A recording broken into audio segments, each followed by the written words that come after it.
Halo, saya Gina Esnur. Saya adalah seorang filmmaker dan salah satu film saya adalah Keluarga Cemara, di mana saya adalah seorang penulis dan juga produser di film tersebut.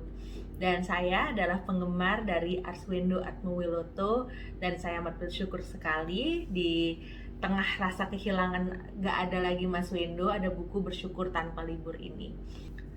Warisan terbesar Mas Wendo untuk saya adalah caranya memandang hidup. Ia seorang idealis, tapi ia mengajarkan pula bahwa memegang teguh prinsip bukan berarti sama dengan sengsara. Idealis melihat sesuatu jauh ke depan, bukan hanya melihat jawaban mudah di depan mata.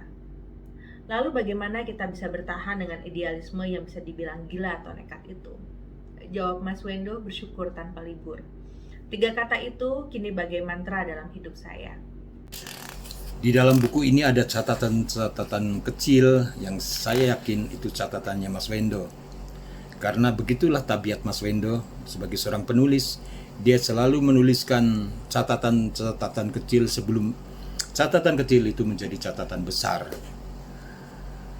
Saya bacakan salah satunya.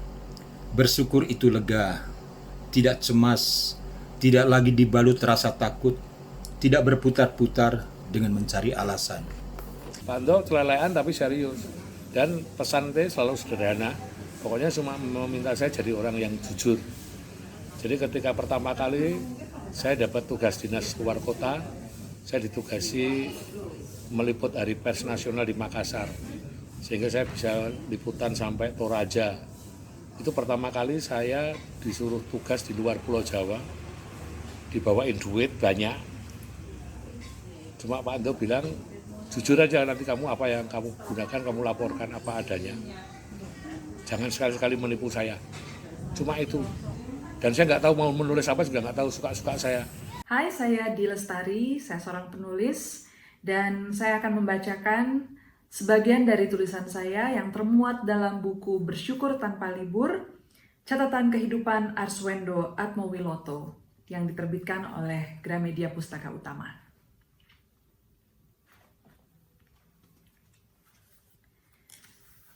Arswendo Atmowiloto bukan sekadar penulis, ia seorang pencerita.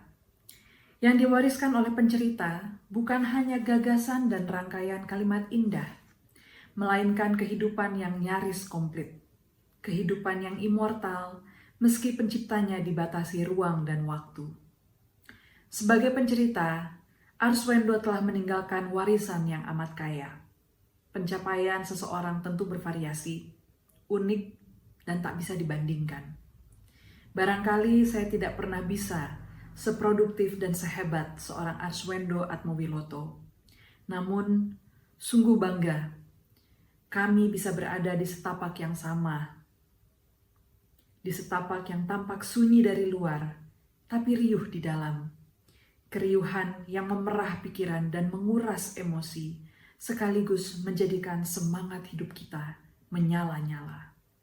Keriuhan yang tak pernah mati, meski kita niscaya akan tiada.